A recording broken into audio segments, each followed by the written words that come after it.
Yeah, not necessarily Boehner all the time either. I'm Landon Wood from Weber High School, and my question is relevant to the national security programs that they have.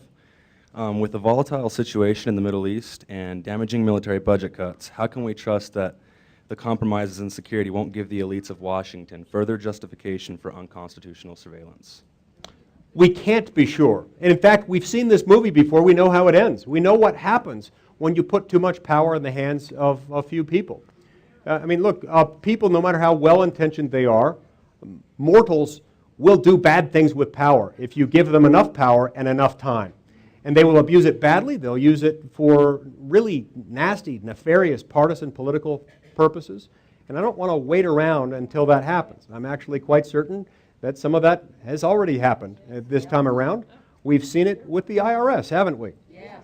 I don't want to wait around until it gets a whole lot worse with the IRS and with the NSA and with a whole bunch of alphabet soup agencies. And so that's why we've got to rein this in with legislation. I'm running legislation with some of my Democratic friends. I'm running legislation with Senator Ron Wyden, a Democrat, with Senator Pat Leahy, a Democrat, and with Senator Jeff Merkley, a Democrat.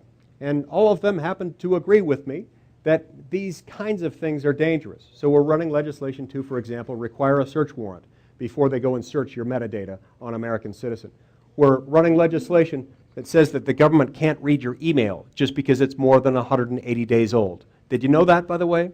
Under a 1986 law that very few people have heard of called ECPA, the government can read your email as long as it's older than 180 days. That's wrong, and we're trying to change that, and I've got some very good allies on the other side of the aisle on this one.